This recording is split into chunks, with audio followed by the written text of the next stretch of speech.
Yeah, we back. Yeah, we back. Now, today we're going to talk about the history of anti-Haitian propaganda by the United States government, right? We're going to go back into the archives, man. We're going to talk about the origins because as you can see what's going on right now during the election season, we're going to go back to the origins. We got to go back to the beginning, man.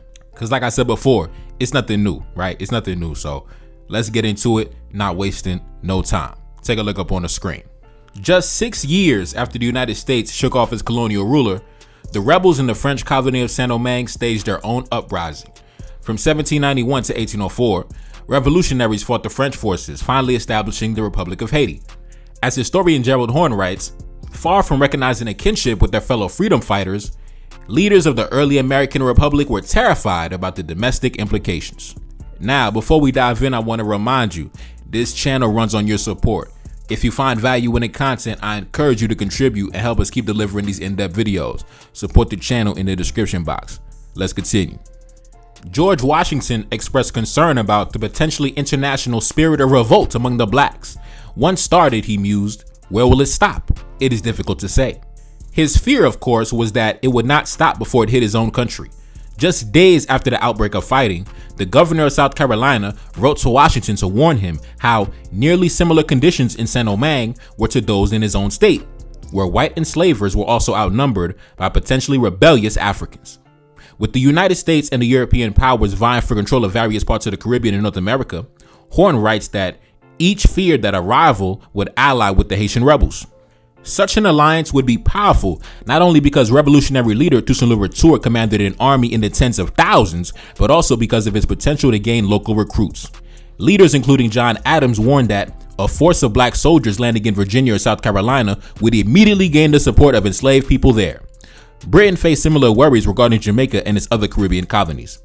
The United States and British leaders expressed concern about the continued importation of enslaved Africans, who would further unbalance the local populations.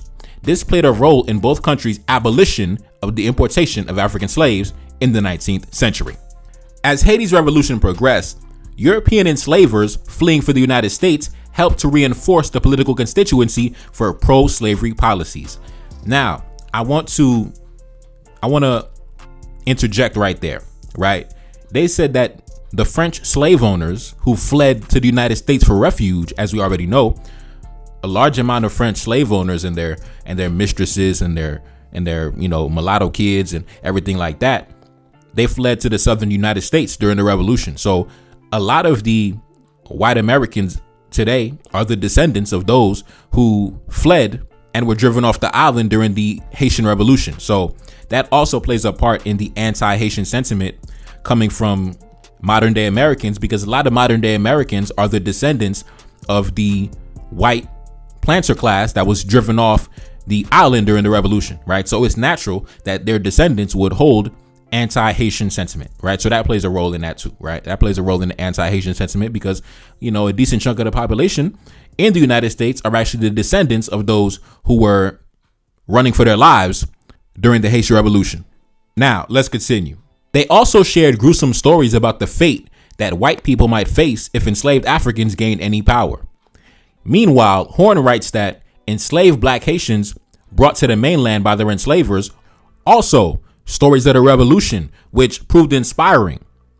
Thomas Jefferson wrote in 1802 that the fighting in Haiti appears to have given considerable impulse to the minds of slaves in different parts of the United States. Many uprisings in the United States drew inspiration from Haiti. The Black Republic also provided material support to the international abolitionist cause. Under Toussaint, Haitian forces sometimes seized slave ships and diverted the Africans to serve in the Haitian army. Haiti became a headquarters for abolitionist organizing in the Americas. In the United States, Gerald Horne writes that pro-slavery forces aligned themselves with anti-Haiti politics.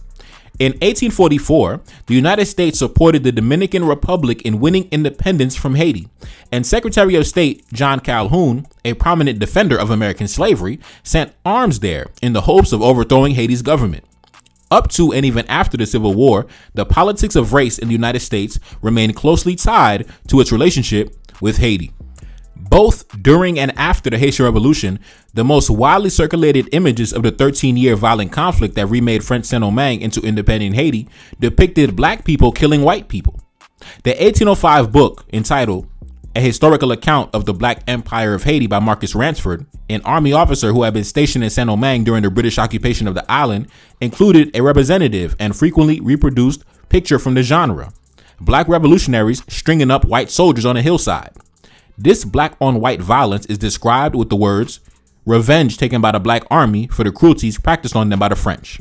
Ransford's account, like the caption, is generally sympathetic to the revolution and its leaders' cause of ridding the island of slavery forever.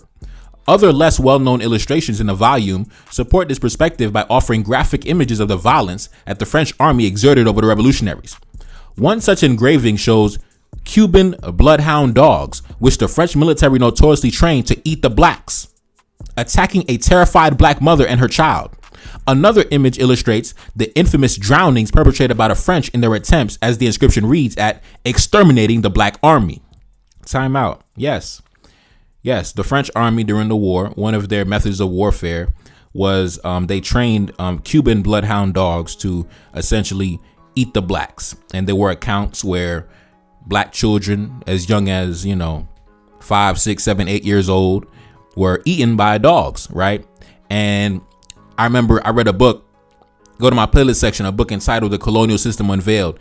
There was one account where a French slave owner, to essentially strike fear into the slaves on his plantation to discourage them from joining the insurrection, he forced them to watch black children younger than 10 years old be eaten by dogs, right? So to strike fear in his slaves, he forced them to watch black children be eaten to death by dogs. Right. So go read that book. Like I said, The Colonial System Unveiled came out in 1814.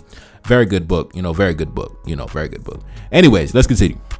Ransford had described the genocidal operation the French waged from 1802 to 1803 against the black revolutionaries in the following dire terms. He said, the French government at this period assumed a complexion more sanguinary and terrible than can be conceived among civilized people. In attempting to disarm the black troops, the most barbarous methods were practiced. Shiploads were collected and suffocated in the holds. In one instance, 600 being surrounded and attempting a resistance were massacred on the spot. And such slaughters daily took place in the vicinity of Cap Français that the air became tainted by the putrefaction of the bodies. Although the British had been at war with France, the officers' compassion for the Haitian revolutionaries' utter desperation was unusual in this era. Most accounts of the revolution were stamped with overarching sympathy for the white colonists and deep horror at the very idea that enslaved Africans might kill their masters in order to free themselves. Now, I repeat that. Most accounts of the revolution were stamped with overarching sympathy for the white colonists. Let's continue. Around 75,000 white French people had died during the Haitian Revolution, a dramatic contrast to the more than 350,000 blacks who were killed.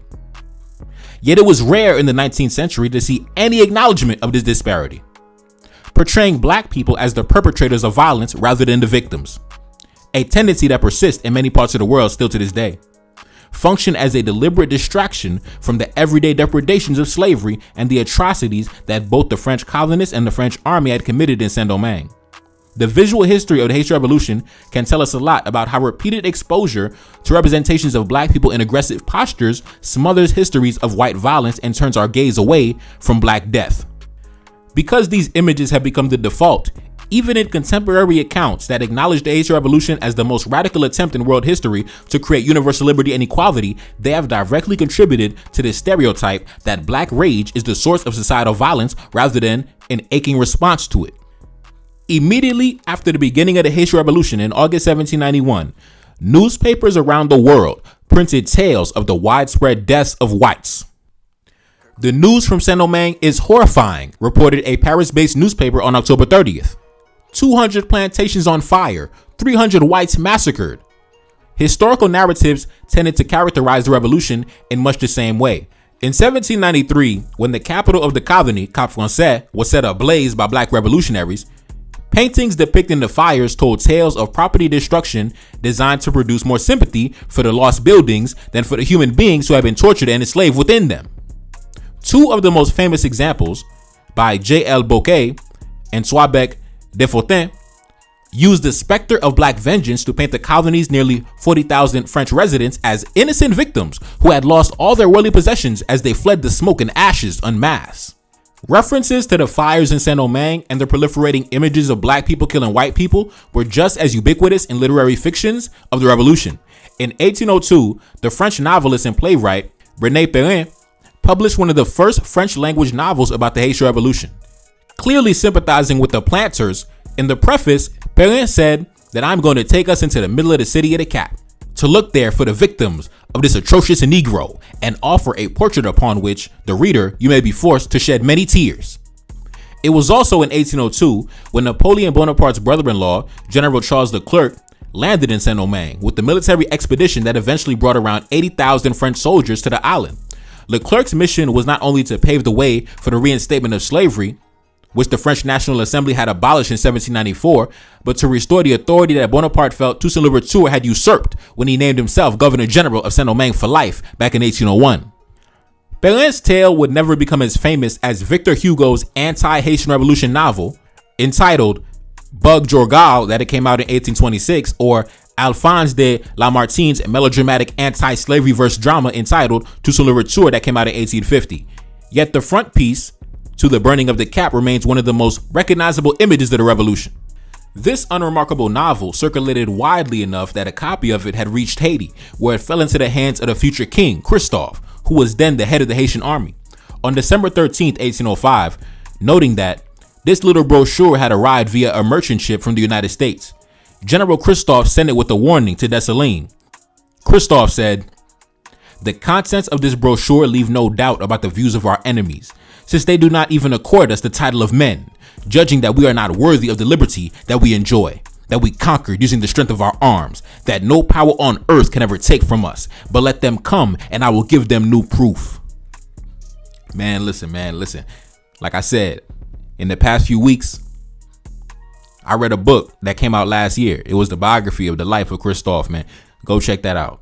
Go check that series out. If you're a black man, you have not listened to me read the book, read the biography of Christophe in my playlist section. If you're a black man, you have not checked that out. What is wrong with you, bro? Shame on you, bro. How dare you? Let's continue. Despite his dogged insistence that independence was the righteous outcome of Haiti's fight to end forever the state of war that is slavery, the Haitian general was well aware that narratives like the burning of the Cap were designed to refocus attention on the white people who died during the conflict. Tales of white massacre had already led some previously sympathetic French writers such as Olympe de Gouges to argue that the rebellious slaves and free people in the colony were equally as cruel as the white colonists. Shortly after the Haitian Revolution began, de Gouges, who would be sent to the guillotines by the Jacobins in 1793, wrote that the revolutionaries had paradoxically justified the actions of the colonists by imitating their most barbaric and atrocious torturers. Those already ill-inclined to support the Haitian Revolution, like the writer François René de Chateaubriand, the son of a slave trafficker, characterized the black rebels as indefensibly out for blood and undeserving of the world's sympathy. Now, time out. The son of a European slave trafficker said that the honorable black men and women who defended their human rights by the force of arms were undeserving of the world's sympathy. Let's continue. In his 1802 book, The Genius of Christianity, Chateaubriand implored that who would dare to plead the cause of the blacks after the crimes they have committed, lamenting that for years Haitians had not been able to counter such spurious claims. In 1814, the Baron de Vasti, Christophe's most prominent minister, wrote in his famous pamphlet, The Colonial System Unveiled. Now, time out. Like I said, go to my playlist section. I have a playlist entitled The Colonial System Unveiled, where I read that entire book. Probably the greatest book I ever read in my entire life. Probably the most heartbreaking book I ever read in my entire life. But the greatest book that I ever read in my entire life. Let's continue. Lamenting that for years, Haitians had not been able to counter such spurious claims, in 1814, the Baron de Vasti, Christophe's most prominent minister, wrote in his famous pamphlet, The Colonial System Unveiled. He said, "The friends of slavery, those eternal enemies of the human race, have made all the presses of Europe groan for centuries in order to reduce the black man below the brute." He proclaimed that now that we have Haitian printing presses, we can reveal the crimes of the colonists and respond to even the most absurd calumnies invented by the prejudice and greed of our oppressors. Like I said, go to my playlist section, The Colonial System Unveiled. Let's continue. In his widely read expose, Vasti painstakingly described how the colonists of Saint-Domingue had practiced some of the cruelest tortures on enslaved people in the Atlantic world. These included burning and burying them alive, severing their limbs and their ears and other body parts, bleeding the enslaved to death, and nailing them to walls and trees, along with various forms of sexual assaults, which Vasti called crapulous debauchery. Detailing the horrific crimes of a planter named Galifet, Vasti reported that he was accustomed to cut the hamstrings of his slaves, and that his plantation was well known for its dungeons where enslaved people perished lying in water by cold and dampness, which suppressed the circulation of the blood. Vasti's descriptions did lead some foreign readers to wonder who would dare plead the cause of the white colonists after the crimes they had committed. A review of the pamphlet in the British Anti-Jacobin Review and Magazine in 1818 damningly concluded that, in reading over the tract before us, we have doubted whether we were in the society of men or of wild beasts. But a little reflection easily convinced us that the brutes of the field could not act as the monsters we have been placed in a company with. Still, such affirmations of French barbarity did little to disrupt the general arc of the sympathy for whites trope that abounded in 19th century literature and art of the Haitian Revolution.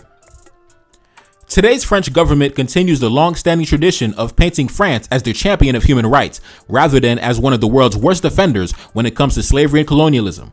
But maintaining this narrative requires ignoring, downplaying, and disputing a wealth of historical sources produced both in Haiti and the broader Atlantic world that testify to the crimes against humanity the French committed in Saint-Domingue. Multiple eyewitnesses from the Revolutionary era confirm dead black bodies piled up in every corner of the colony. Such informants second Ransford's report that under General Leclerc and his successor General Rochambeau, the French military had attempted to carry out genocide. Leclerc himself confirmed it when he wrote to Napoleon Bonaparte on October 7, 1802, saying that, "Here is my opinion of this country. We must destroy all the blacks in the mountains, the men and the women, and spare only the children under 12 years of age. We must destroy half of those in the plains and must not leave a single colored person in the colony who has worn an epaulet." This brazen depravity played out directly in the public eye.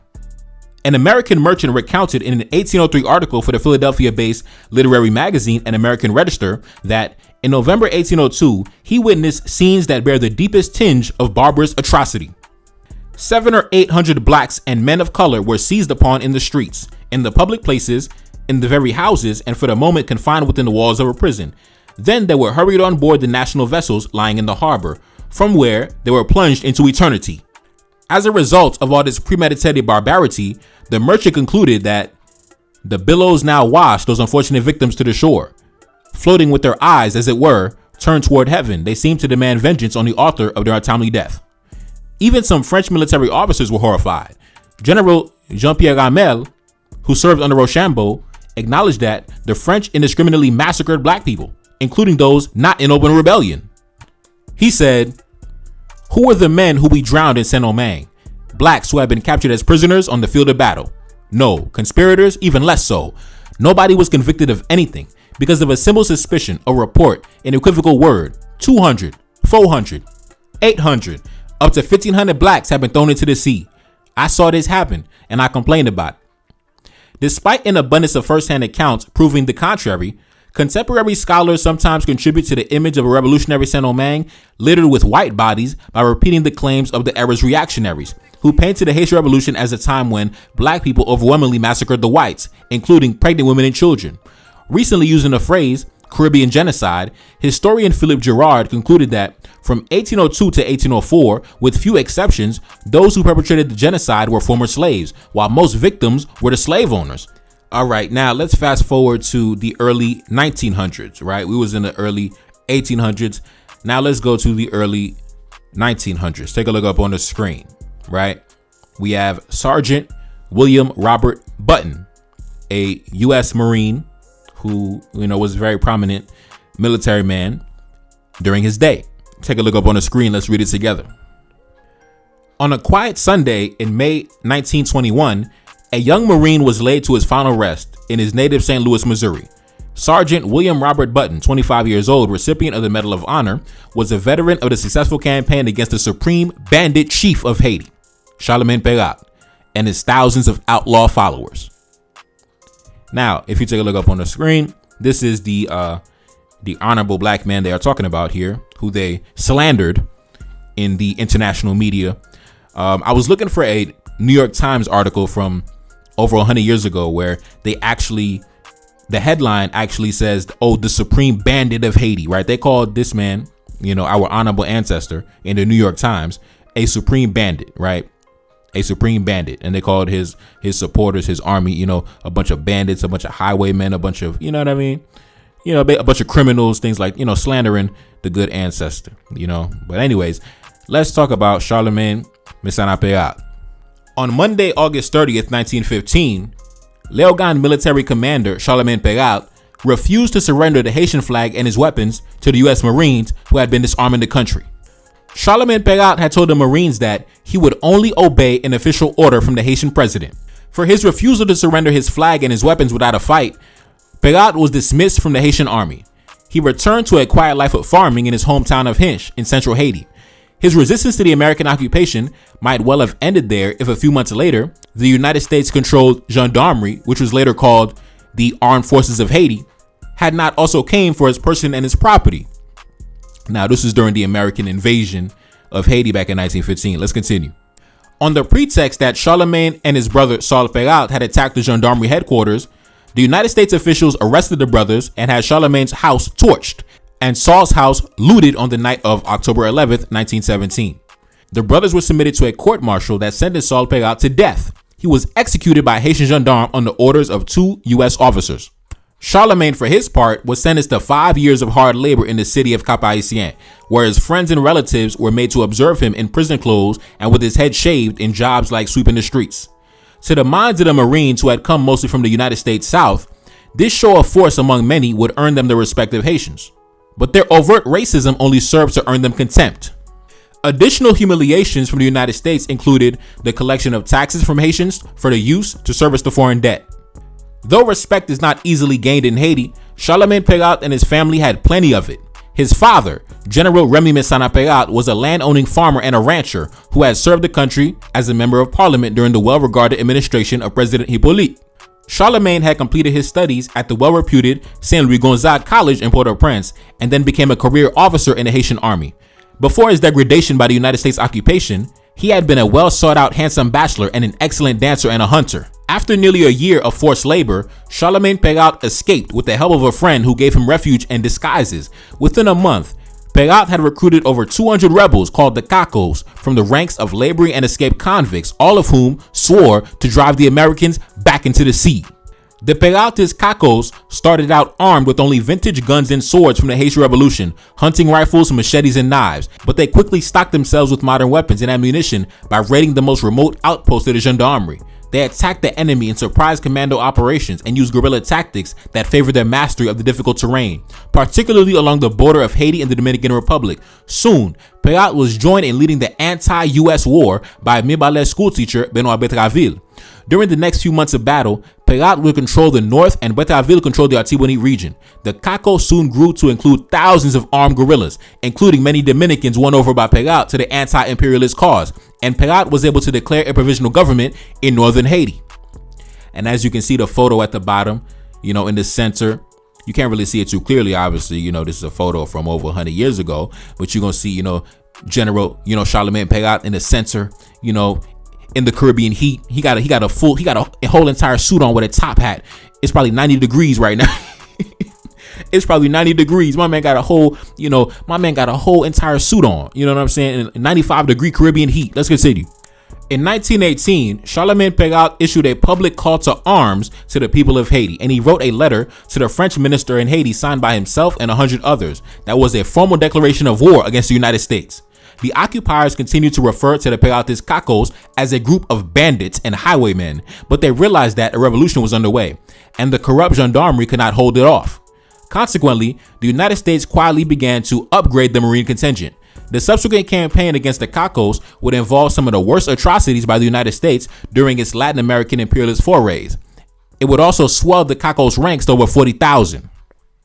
The United States invaded Haiti on July 28, 1915, on orders from President Woodrow Wilson.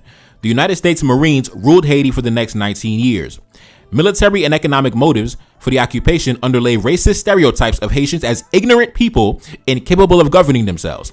In the book, taken Haiti, military occupation, and the culture of U.S. imperialism, historian Mary Renda argues that the 1915 U.S. occupation of Haiti was no sideshow, but one of several important arenas where the identity of the United States as an empire was forged. By 1862, after finally recognizing Haiti's independence, after almost 60 years, the United States government was fully in pursuit of control over Haitian finances, Haitian labor, Haitian ports, and Haitian resources to benefit American banking and business interests. By 1905, the United States replaced France as Haiti's main trading partner. In 1909, the National City Bank of New York secured controlling interest in Haiti's national bank. The United States Marines later seized $500,000 in gold from the National Bank and transferred it to the National City Bank of New York. In 1910, an American investor acquired Haiti's National Railroad with rights to establish banana plantations on either side of the track between Port-au-Prince and Cap-Haïtien. This land had sustained rural farmers and their families for generations. The Haitian Constitution did not even permit foreigners to own land, a safeguard against restoring slavery. The abrupt eviction of peasants from their land to make way for banana plantations prompted fierce resistance. 4 years of insurrection followed, involving peasant armies, the Cacos, along with urban elites and members of parliament who were opposed to foreign domination. This period of government instability became the pretext for the American occupation. By August 1915, there were over 3,000 U.S. Marines in Haiti. They seized the customs houses, imposed martial law, instituted press censorship, and outlawed dissent. The United States installed a compliant president, imposed a treaty that was ratified only by the U.S. Senate, disbanded the legislature, and rewrote the Constitution, eliminating the ban against foreign land ownership. Voodoo was also banned. The United States Marines, all white, many Southern, replaced local heads of every town and rural district throughout the country. By 1922, the United States completely controlled Haitian finances, including the treasury, collected taxes, and forced Haiti to repay American loans. In the years following World War I, African Americans emerged as the first major critics of the occupation from within the United States. The occupation coincided with the Great Migration, an era marked by immense social and cultural change among African Americans. Historian Brenda Gale Plummer explains that the timing of the occupation was especially significant. The bloody summers of 1918 and 1919, the agitation for a federal anti-lynching bill, and the rise of militant nationalism put racial matters at the forefront. Black Americans perceived the Haitians as related to themselves and increasingly admired the Haitian tradition of resistance to servitude and fierce independence. In 1920, James Weldon Johnson, Field Secretary of the NAACP, returned from Haiti with alarming reports of U.S. Marine conduct towards Haitians, published in a 4-part series in The Nation entitled Self-Determining Haiti. It said, "Brutalities and atrocities on the part of American Marines have occurred with sufficient frequency to be the cause of deep resentment and terror.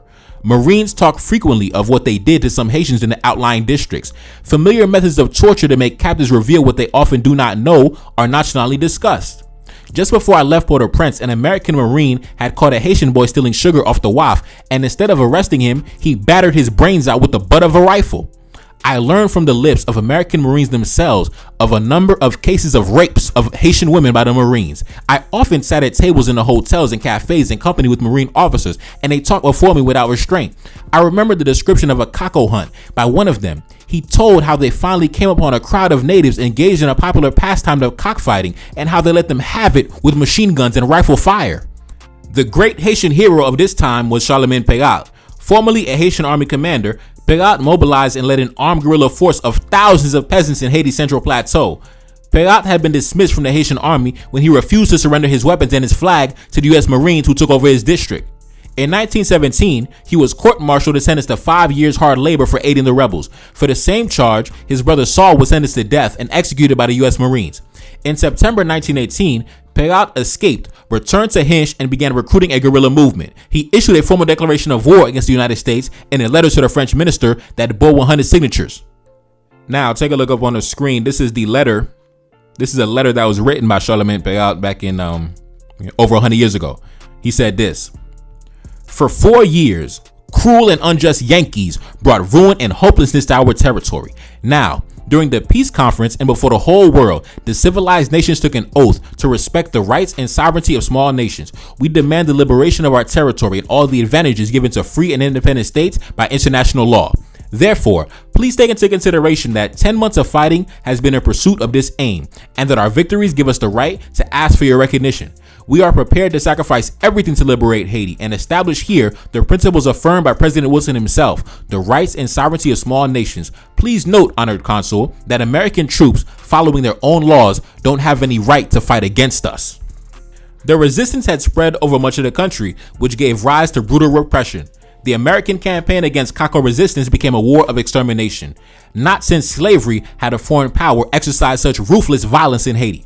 Marines couched their campaign in racist terms, dehumanizing Haitians as mere targets as they hunted the Kakos. They referred to Kako guerrillas as bandits. Prisoners were routinely executed.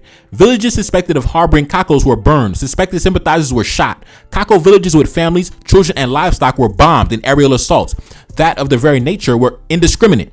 Ground troops followed the bombings and killings of survivors. Consequently, for their daring exploits, Corporal Button and Sergeant Hannikin were both awarded the Medal of Honor for killing the Supreme Bandit of Haiti. Now, when they say the Supreme Bandit of Haiti, they're talking about the honorable ancestor, Charlemagne Peralte. That's what they called him in the international media, in the New York Times and, various publications around the world during that time. They didn't properly label him as a honorable man defending the integrity of his national territory, defending the honor of his women and children. No, they called him a bandit. They called him a criminal. They called him a thug. They called him an outlaw, right? They called him a brigand. And when it came to those who had killed him, they were given the Medal of Honor by the United States government, right? And take a look up on the screen. This is his body right here to the right. When they killed him, the United States Marines strapped his body to a door, took a photo of him, and distributed the photo across the entire country, essentially, mocking the Haitian people. Like, look, this your leader, right? This your guy, this your king. Look at him, humiliated. And I believe afterwards they just left his body to rot in public, and then he was just buried in an unmarked grave. He didn't get a proper funeral until years and years later, after the United States had left and went back home, right? After the Americans had lifted the occupation and went back home, he did not get a proper burial until years and years later. But yeah, man. I don't want this to be too long, but I could dive into articles and old, newspaper publications from centuries ago that speak about the Haitians, and it's always the same disrespectful language, right? The same disrespectful language. Even though we can see who's truly the real barbarians, who's truly the real savage, who's truly the real subhuman barbarian. And even with our negative history, Haitians still don't find it in their heart to generalize the American people and to disrespect and slander the American people in the way they've disrespected and slandered and generalized us, even though they've committed way more atrocities against us. They've done way more crimes against us. But by the way they speak about us and the way they operate and by the way they lie on us and slander us, you would think that it was us that invaded their territory. You would think it was us that went and raped their women. You would think it was us that humiliated their leaders. You would think it was us that went into their central bank and stole all the fucking gold. You would think it was us. But unfortunately, that's the world we live in, right? That's the world we live in, black man. So anyways, man. It's your boy Nevercard. That's Celine back in the building. Yes, indeed. Cash App in the description. Support the album, man. Support the album. And I'm gone. Peace.